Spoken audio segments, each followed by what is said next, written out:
The sterile, recycled air of the Chrysalis station hangs cold and heavy in Dr.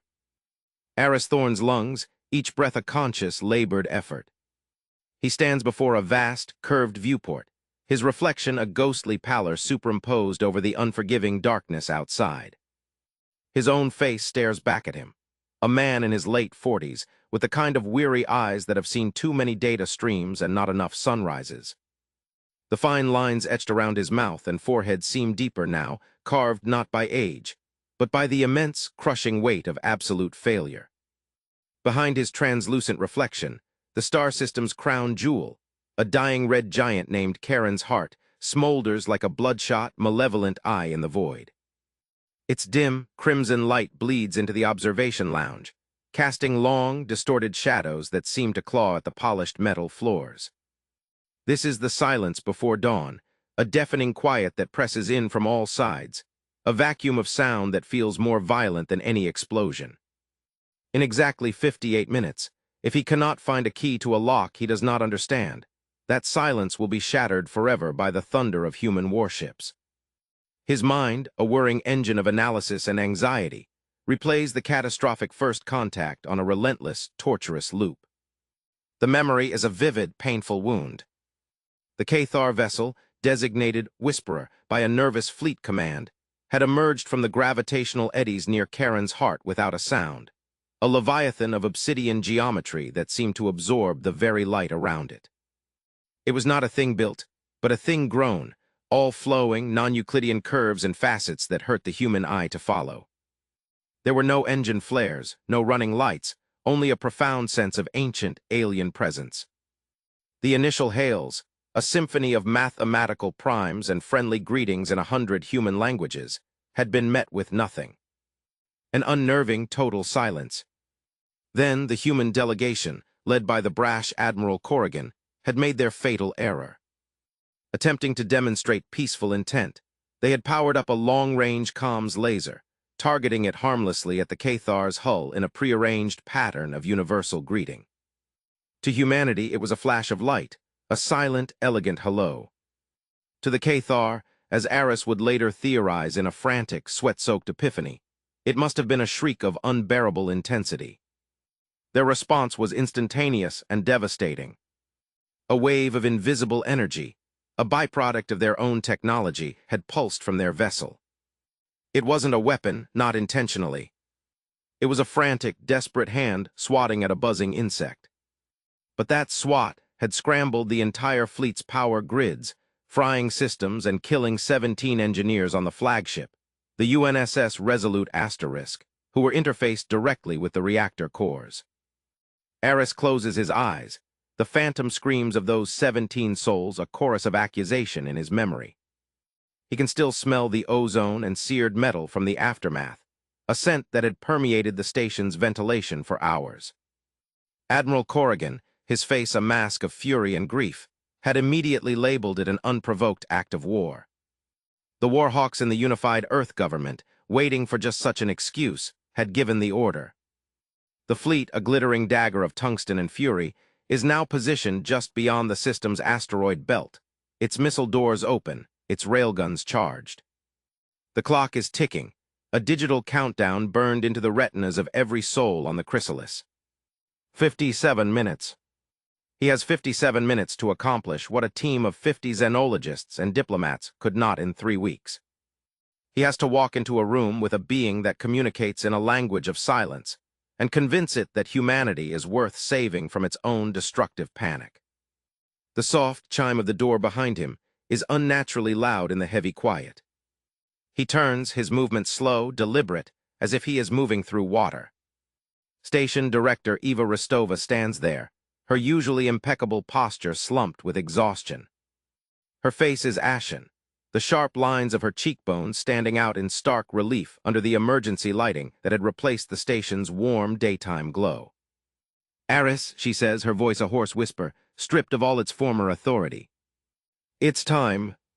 They're ready for you. Or as ready as they'll ever be." She gestures weakly towards the corridor that leads to the heart of the station, to the specially constructed negotiation chamber. The envoy, Cathar, it's already in there. Just remember the protocols. We shouted at them in every language we know. We flashed lights. We played music. We treated them like a slightly more complicated human. We never stopped to consider that they might not have ears to hear or eyes to see, in the way we understand those things. He runs a hand through his disheveled gray hair, a gesture of profound helplessness. We are a species of noise, and we have just blundered into a library of silence, screaming our heads off. There is nothing more to say. No grand speeches, no promises of success. He is the last card to be played, a desperate, long-shot bet on the power of understanding. He walks past her, his footsteps echoing with a grim finality in the empty corridor. The path to the chamber is a journey through a tomb. The station's crew are at their battle stations, sealed behind blast doors, their fear a palpable entity that thickens the air. He passes viewports showing the silent, menacing form of the Cathar ship, still hanging there, immobile and enigmatic. It is a beautiful, terrifying work of art, and it holds the fate of billions in its silent, unseen heart. He reaches the massive, circular door of the negotiation chamber. It is made of reinforced neutronium, designed to contain any potential threat. Today, it feels less like protection, and more like the lid of his own coffin. He takes one last, deep breath of the station's familiar, sterile air, and places his palm on the biometric scanner. A series of heavy, mechanical thunks reverberate through the floor, and the door slides open with a pressurized hiss, revealing the darkness within.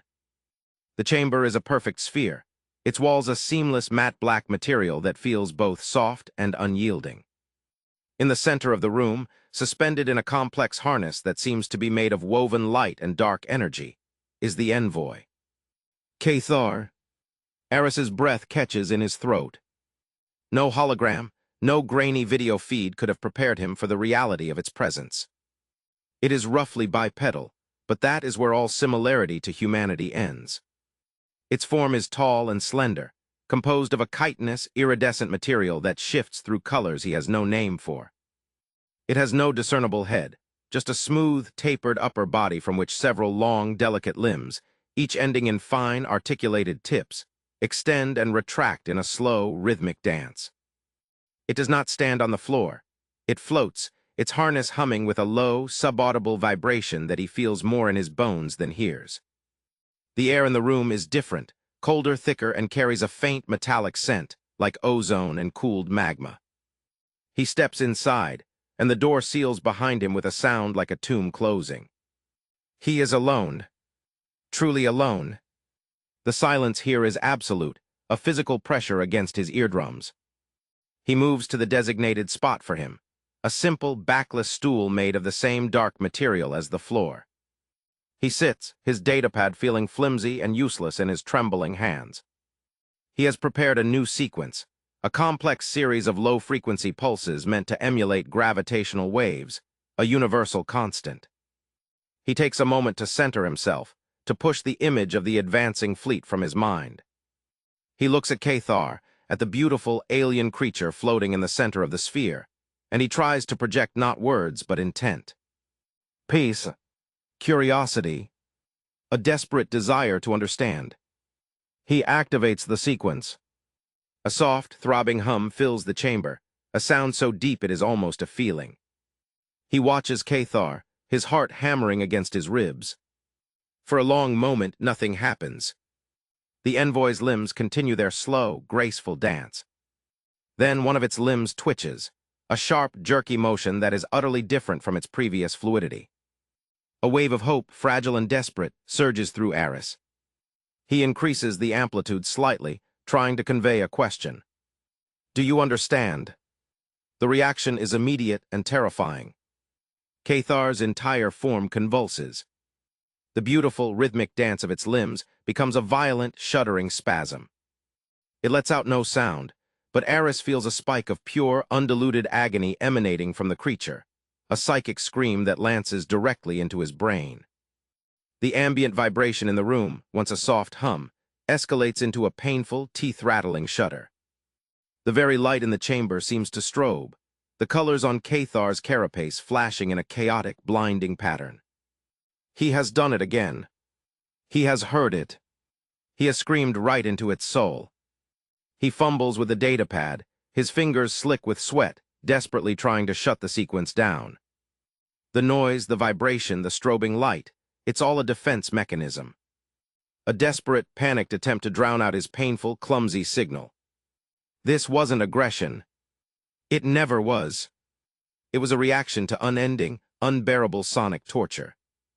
And in that single, horrifying moment of clarity, as he stares into the writhing, suffering form of the envoy, Doctor, Aris Thorne realizes the terrifying, impossible truth. The Cathar are deaf to sound, but he and all of humanity have been deaf to their reality. We are the monsters in the dark, screaming at the things we cannot comprehend. And his datapad, his last hope for communication, is nothing but a weapon in his hands. The countdown on the main screen outside glows a merciless red, 51 minutes. He has failed. Utterly. And then a new, different vibration begins to course through the floor. A deep, resonant thrum that is coming not from his datapad, but from the station's own superstructure. A vibration that builds with a terrifying, inevitable intensity.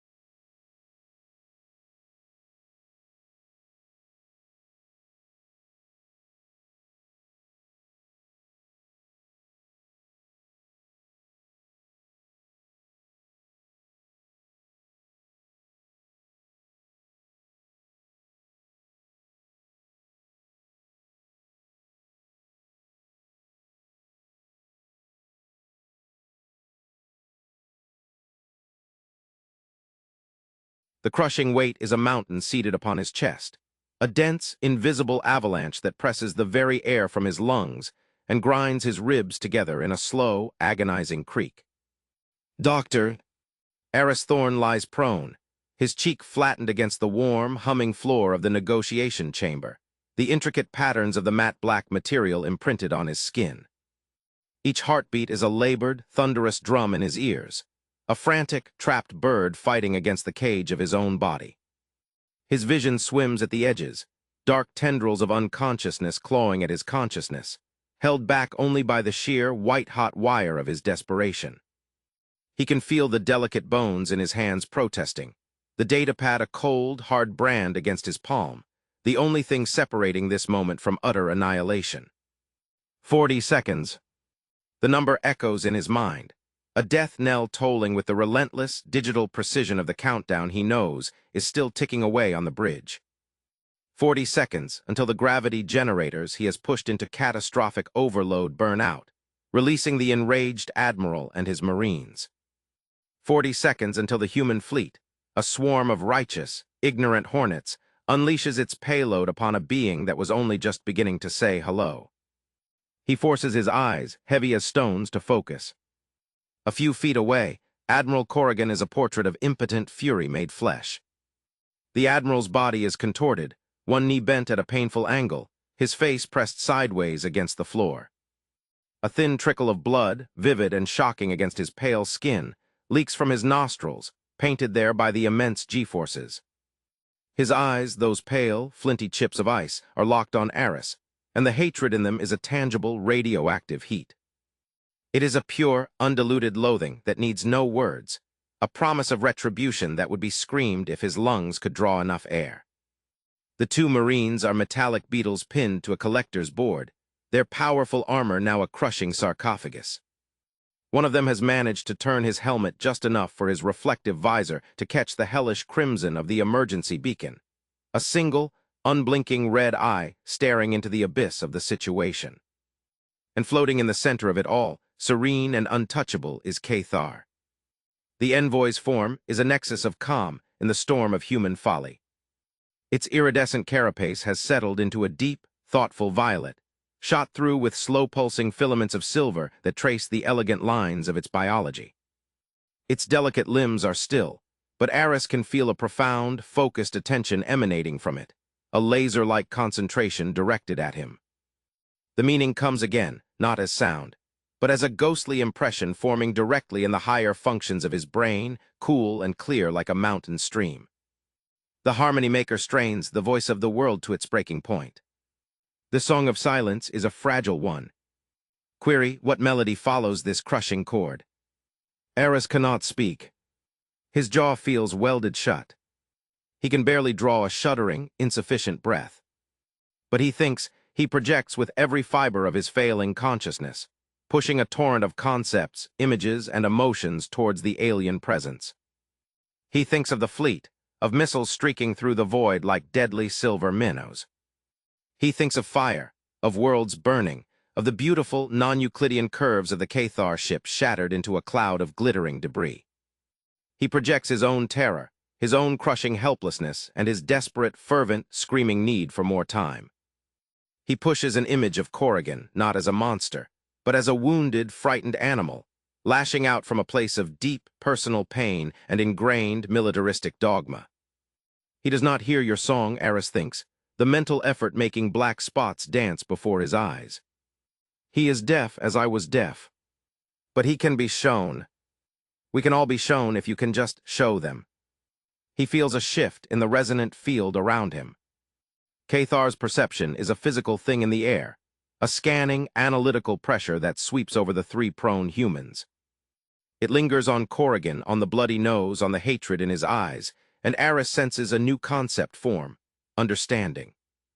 The small aggressive one is a creature of singular, painful vibration. Its song is one of loss and fear. Then the attention returns to Aris, and a new, startling sensation floods his nervous system. It is not a meaning, but a connection. A pathway. He feels a sudden, vertiginous expansion of his own senses, as if a door in his mind he never knew existed has been blown open. He can feel the thrumming, intricate web of the Chrysalis's power grid, not as lines on a screen, but as living, pulsing veins of light and energy. He can feel the straining, screaming protest of the gravity generators, their core matrices beginning to fracture under the unsustainable load he has forced upon them. He can feel the deep, patient, impossibly complex hum of the Cathar ship, a Leviathan's heartbeat waiting in the void. And he can feel the fleet. It is a distant, sharp, metallic dissonance, a cluster of angry, jagged notes at the very edge of this new, resonant sense. He can feel the power building in their railgun capacitors, a rising, shrieking whine of potential violence. He can feel the cold, final intent behind the missile launch sequences, their guidance systems already painting their targets. They are not minutes away. They are seconds. The Admiral's strike order has already been given. The final countdown is not a number on a screen. It is a screaming siren in a realm beyond sound, and it is reaching its crescendo. 20 seconds. The knowledge injects a fresh, paralyzing jolt of terror into his already overtaxed system. He has failed. The pause was too short. The bridge was too fragile. He looks at Corrigan, and for a fleeting, insane moment, he considers releasing the gravity field, throwing himself on the Admiral's mercy, begging him to call off the attack. But he sees the unyielding fire in those eyes, the absolute conviction, and he knows it would be useless. The war hawks have their pretext. The missiles are already in their tubes. Then a new concept from Cathar, calm and immense as a tidal wave. The harmony maker cannot sing for the deaf. But the deaf can be made to feel the music. Before Aris can even process this, the world dissolves into pure sensation. The crushing weight of the artificial gravity vanishes so abruptly that his body, braced for the pressure, instinctively arches upwards, his back leaving the floor for a heart-stopping second before he slams back down. The sudden return to normal gravity feels like floating, a dizzying, nauseating lightness. Across from him, Admiral Corrigan gasps, a raw, sucking sound of pain and shock as blood rushes back to his compressed limbs. The Marines groan, their armored forms shifting with the shriek of protesting servos as they struggle to reorient themselves. But no one moves. No one can. Because the disappearance of the gravity field is replaced by something infinitely more profound. The chamber, the station, the very space they occupy ceases to be.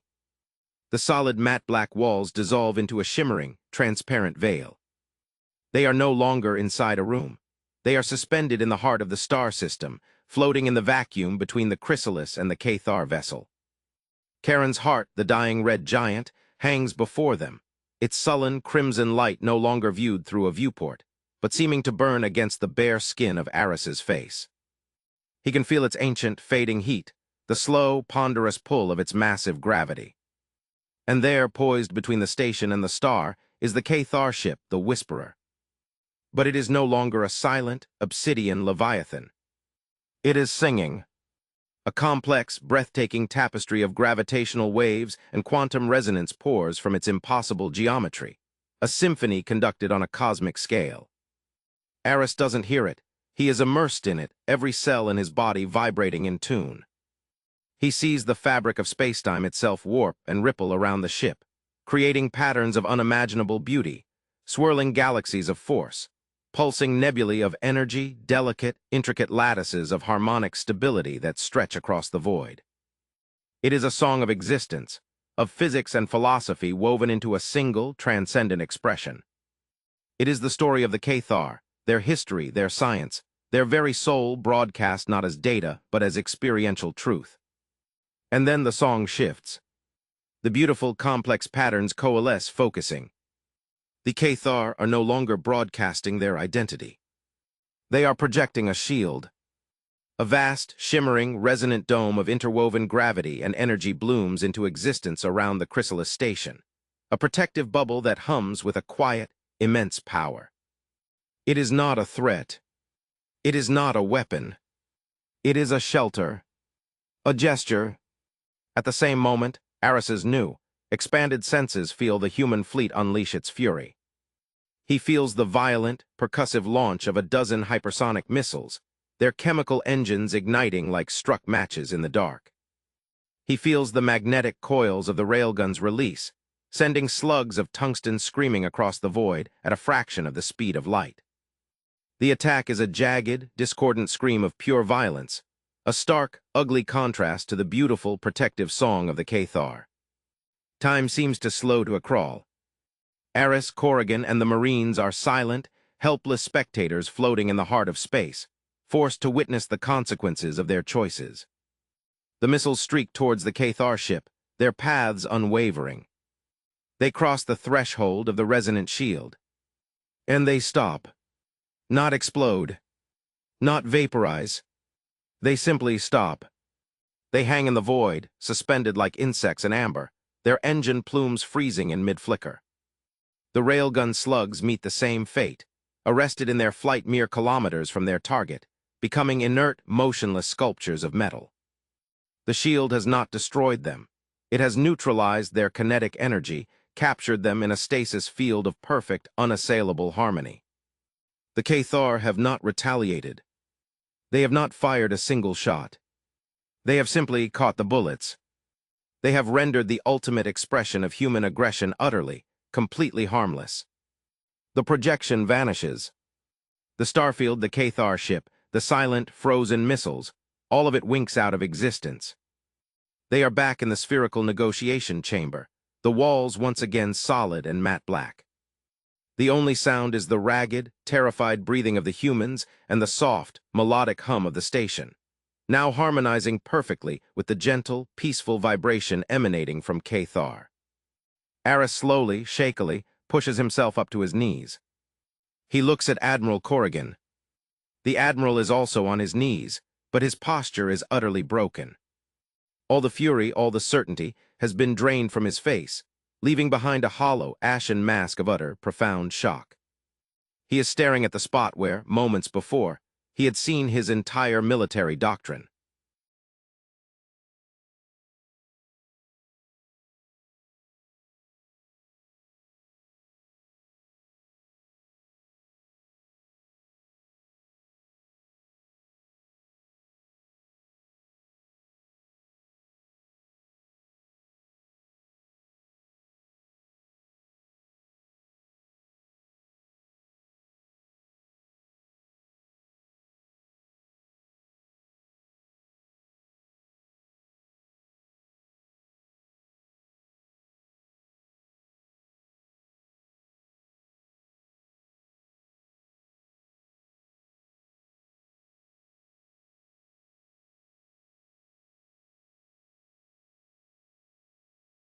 The arrival of the devourer is not an event witnessed by the eyes, but a catastrophic failure of the soul. One moment, the space beyond the asteroid belt is a canvas of stardusted black velvet, the nascent, shimmering shield of resonant energy humming with a promise of defiance. The next, that patch of universe simply ceases. It is not replaced by darkness, for darkness is a thing, an absence of light. This is an absence of asterisk everything. A perfect two-dimensional blot of non-existence hangs in the void, a hole torn in the fabric of reality itself. It has no size, for size implies dimension. It has no surface, for a surface implies a boundary between something and something else. It is a silent, ravenous maw that devours the very concept of existence, and its presence is felt as a sudden, violent amputation of the senses for every being tuned to the resonant spectrum. Inside the negotiation chamber, the effect is a physical and psychic cataclysm. The beautiful, burgeoning symphony of the combined human-Cathar field, a tapestry of thrumming power and intricate harmony, is violently severed. The sound doesn't fade, it is snipped as if a cosmic wire has been cut. The profound, multi-layered hum that had been vibrating in Aris's bones, the sensation that had begun to feel like a new, more truthful reality, simply vanishes, leaving a deafening silence in his nervous system that is more terrifying than any explosion. The visible lens-shaped distortion of their shield, which had been glowing with incandescent, protective light, flickers once, like a dying neon sign, and then winks out of existence, leaving only the ordinary, cold starfield in its place. A starfield now marred by that terrifying, featureless blot. "Doctor!" Aris Thorne cries out, a raw, wordless scream of agony and loss as the resonant connection is torn from his mind. It feels like a part of his own consciousness has been scooped out with a white-hot spoon, leaving behind a bleeding, empty cavity. He stumbles forward, clutching his head, his vision swimming with black and purple spots. The datapad in his hand, which had been a throbbing nexus of light and data, now displays a flat line of system failure, its screen a dull, dead gray. Across the chamber, Station Director Eva Rostova gasps, her hands flying to her ears as if to block out a sound that isn't there, her face a mask of disoriented terror. The two Marines look around, their young faces slack with a confusion that has transcended into a primal, instinctual fear, their hands gripping their rifles so tightly the knuckles are white, though the weapons are useless against this silent invasion. Admiral Corrigan reacts not with a scream, but with a guttural, choked curse. His military mind, desperately trying to find a foothold in this unraveling reality, seizes on the only data point it can process. "Report. Rostova, what just happened? Our field, our power." His voice is tight, strained, the authority in it cracking under the immense, incomprehensible pressure. Eva is frantically tapping her wristcom, her fingers trembling so violently she miskeys several commands. The combined resonance field, it's gone, Admiral. Just gone. It didn't collapse, it was deleted. Our sensors aren't even registering an energy discharge. It's as if it never existed. The fleet is reporting the same, total instantaneous failure of the modulated power flow. Reactors are spiking, engines are going into emergency shutdown. It's chaos out there. She looks up, her eyes wide with a horror that is both professional and deeply personal. And the anomaly, it's closer. Much closer. It didn't move, it's just here now. It's between the fleet and the Chrysalis. It's blocking our line of sight to Karen's heart. The envoy's form, which had been glowing with determined, purposeful light, now convulses in a silent, agonized spasm that is far more violent than its reaction to Aris's painful audio signals. The brilliant gold and focused blue are violently extinguished, crushed under a wave of deep, despairing magenta and a black so absolute it seems to suck the light from the very air around it. The intricate, luminous patterns its limbs had been tracing shatter into chaotic, jagged streaks that fade almost instantly. The low, purposeful thrum that had been emanating from its core is replaced by a high, frantic, discordant vibration that feels like a scream of pure, species-wide terror. A new concept slams into Aris's mind, but it is fragmented, broken, a shattered mirror reflecting a single, overwhelming truth. The unsinger hungers. Our song is too small. It feeds on our harmony. It consumes the music and grows stronger. The shield, it didn't fail, Aris whispers, the realization dawning on him with the force of a physical blow, making him sway on his feet. He looks at Cathar's suffering form, his own heart aching with a shared, helpless dread. We didn't weaken it. We fed it. Our combined resonance, the most powerful, harmonious vibration this system has ever known, it was like ringing a dinner bell. We just served it the first course. The sheer, monstrous irony of it threatens to buckle his knees. In their desperate attempt to create a shield, they have only made the enemy stronger, more focused, more ravenous. Before the crushing weight of this failure can fully settle, the station itself begins to die around them. The gentle, artificial gravity, a constant comfort for years, suddenly stutters. The floor lurches violently, dropping away for a heart-stopping second before slamming back up, throwing everyone off their feet. Aris is thrown hard against the strangely soft, now cold wall, the impact driving the air from his lungs in a pained grunt. Corrigan and the Marines are sent sprawling, their armor clattering against the floor. Eva cries out as she is thrown against the doorframe, her shoulder connecting with a sickening thud. The lighting in the chamber, which had stabilized to a calm, operational blue, now strobes erratically between that blue, the hellish crimson of emergency, and moments of utter, terrifying blackness. From deep within the Chrysalis's superstructure comes a chorus of new sounds, the shriek of tearing metal, the explosive pop of bursting conduits, the deep, groaning complaint of structural members stressed far beyond their design limits. The air fills with the acrid, burning smell of ozone and seared insulation, a scent that heralds a ship's death throes. The resonance, it's not just gone, it's being inverted. Eva shouts over the cacophony, her voice cracking with strain and pain as she clutches her injured shoulder. She is reading the data on her wristcom, her eyes wide with disbelief. The Devourer, it's emitting some kind of anti-resonance. A null wave. It's not just absorbing vibrations, it's actively canceling them out, creating zones of absolute resonant vacuum. Our power grid is destabilizing because the fundamental energy vibrations that allow electricity to flow are being erased. The station's orbit is decaying because the subtle gravitational vibrations that define its path are being nullified. It's not attacking the station, it's unmaking the physics that allow it to exist. The chamber is plunged into near darkness, illuminated only by the frantic, strobing emergency lights and the angry, flickering glow of the ruptured conduit, which drips burning plasma onto the floor, where it sizzles and eats into the mysterious matte black material. The temperature in the room begins to plummet rapidly, the environmental systems having fallen silent. The air grows thin, the oxygen being rapidly consumed by the electrical fires. Aris's breath comes in ragged, white plumes in the freezing air, each inhalation a sharp, cold knife in his lungs.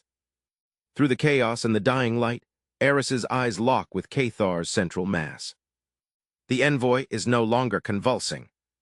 It has gone preternaturally still, its form now a deep, bruised purple, shot through with filaments of a desperate, final silver. The frantic, discordant vibration has ceased, replaced by a low, gathering hum that feels different from anything Aris has felt before. It is not a hum of communication, or defense, or even fear.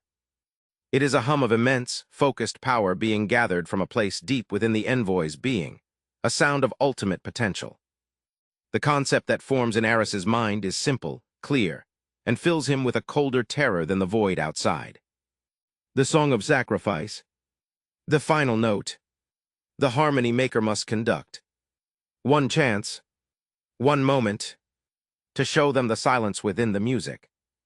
They have a plan, Aris chokes out, pushing himself up from the wall, his body screaming in protest. He stumbles towards Corrigan, who is trying to get his own bearings amidst the lurching floor and falling debris.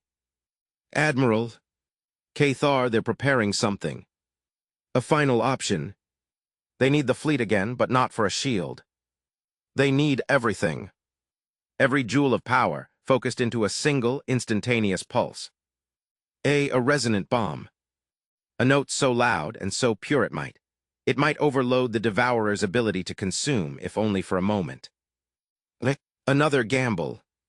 Thorne, we just saw our combined power get eaten for breakfast. You want me to order the fleet to pour everything they have into a single, suicidal blast that will likely just make that thing stronger. You're asking me to sign the death warrant for every ship under my command. Aris screams, his voice raw and desperate, his hands gripping the Admiral's uniform jacket. They're not trying to feed it. They're trying to choke it. To give it a resonant meal so massive and so dense it can't swallow it. It's a Hail Mary, a desperate final shot before we're all unmade into silent, featureless dust. What other choice do we have? To sit here and wait for the gravity to fail and the air to run out. To wait for our very atoms to stop vibrating. This is it, Corrigan. This is the silence before the dawn, and if we don't make a sound now, the sun will never rise. He finds only a frantic, absolute, terrified conviction. He looks past Aris at Cathar, at the being gathering its power for a final, sacrificial act. He sees the stillness, the resolve, the ancient, tragic acceptance in its posture. He sees a commander preparing to give the order that will spend his entire force in a single, desperate maneuver for a chance, however slim, at salvation. In that moment, Corrigan sees a kindred spirit. He sees himself. He shoves Aris away.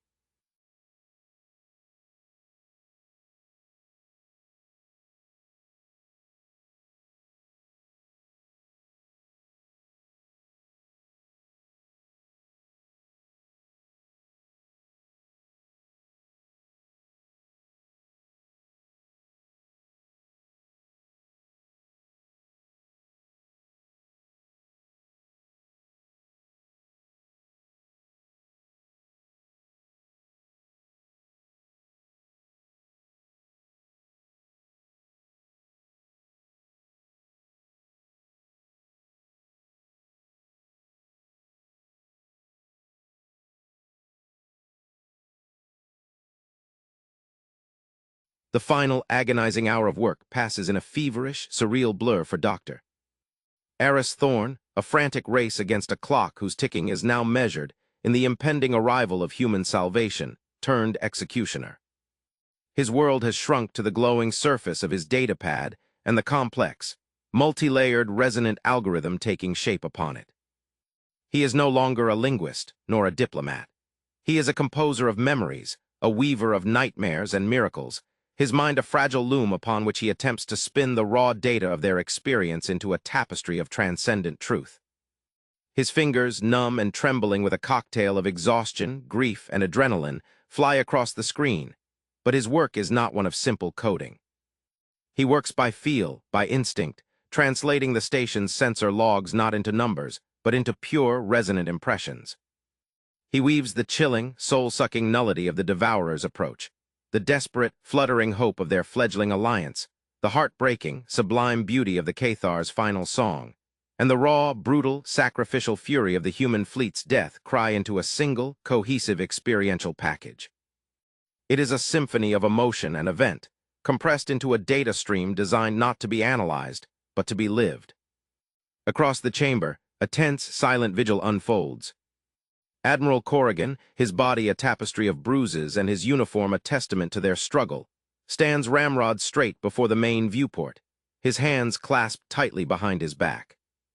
His gaze is fixed on the starfield, but he does not see the peaceful, stabilized glow of Karen's heart or the silent, drifting forms of his own fleet. He sees the future, a future hurtling towards them at impossible speeds in the form of task force retribution. His face is a granite mask, but his eyes betray the storm within, the shame of his near-catastrophic error, the humbling awe of what he witnessed, and the cold, sharp fear that his own people are about to render that sacrifice meaningless. He has recorded the authentication header, his voice, stripped of its former arrogance and filled with a grim, new gravity, now a key component of Aris's desperate message. He has staked what remains of his honor, his career, his very life, on the belief that a man he recently held at gunpoint can communicate the ineffable. Station Director Eva Rostova works at a secondary console, her movements stiff and pained, her injured shoulder a constant, throbbing reminder of their fragility. Her face is pale and drawn, dark circles etched like bruises under her eyes. She coordinates with the skeleton crew who have cautiously emerged from the station's secure shelters. Her voice, a low, steady murmur, as she directs the rerouting of the Chrysalis's entire power output to the long-range comms laser array.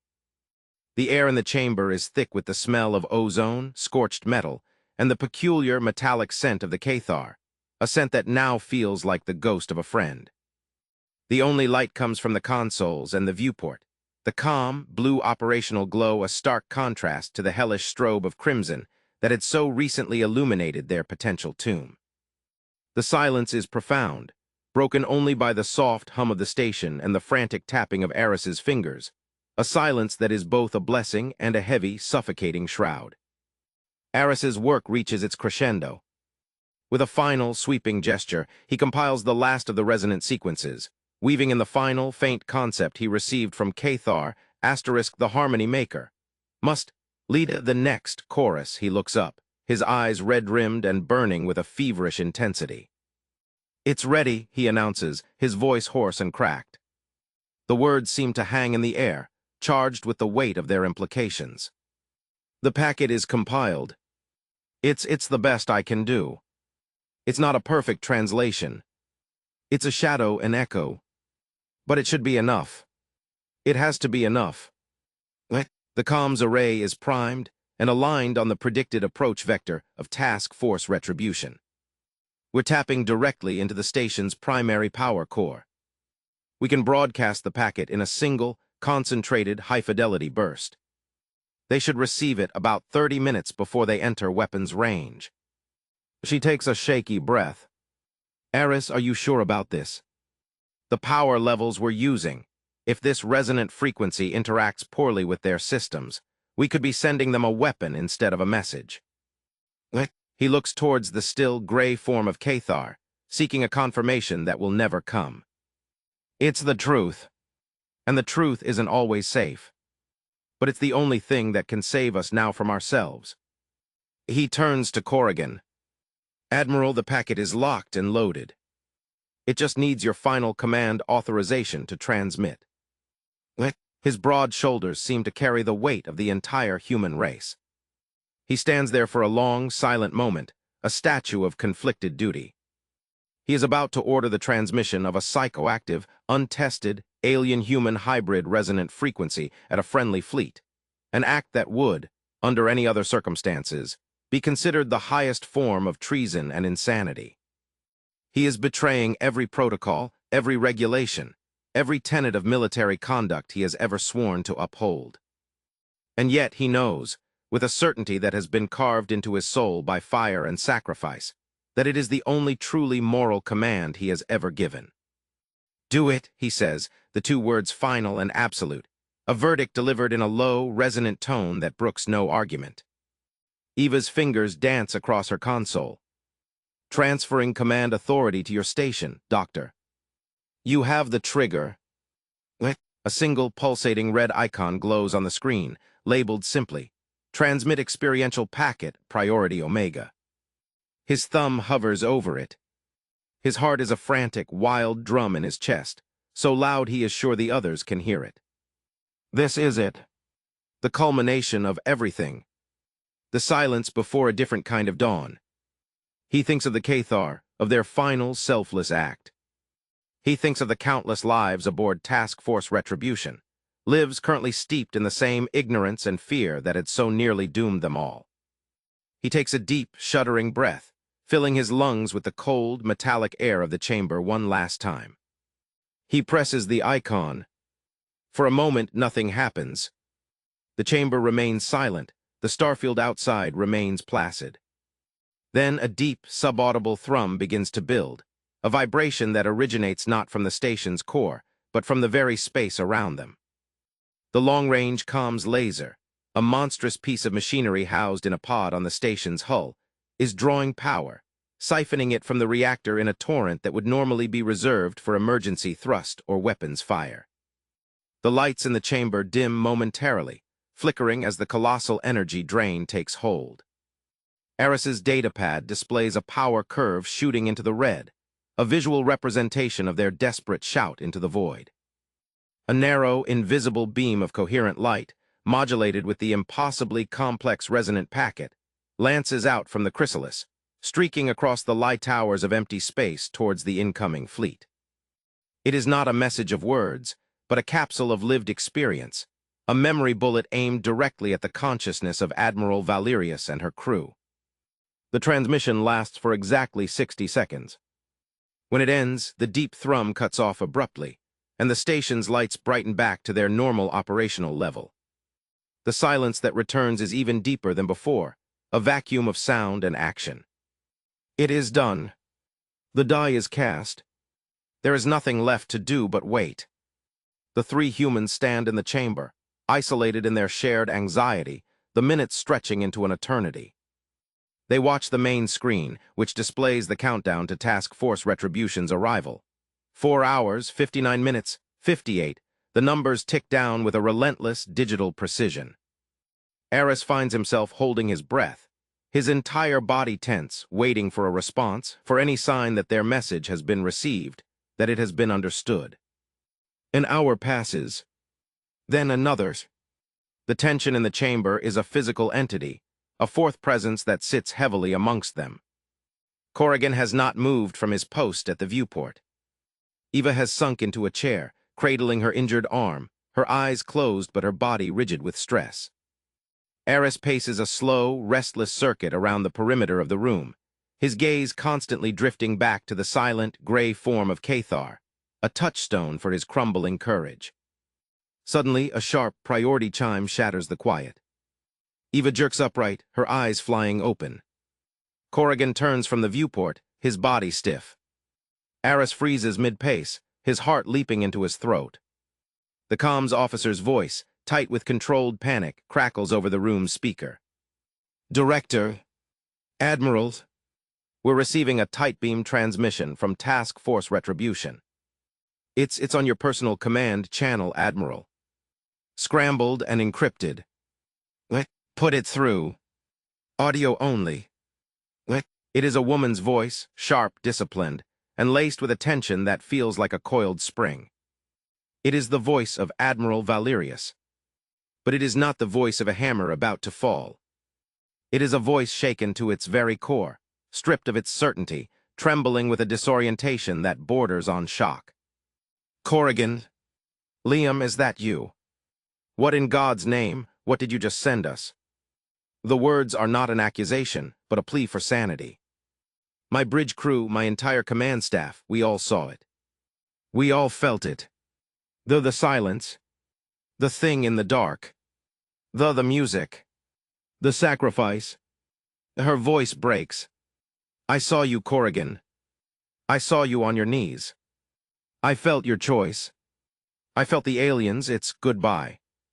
There is a long, ragged pause, the sound of someone struggling to reassemble their understanding of the universe. "The data stream you sent, it's not just data.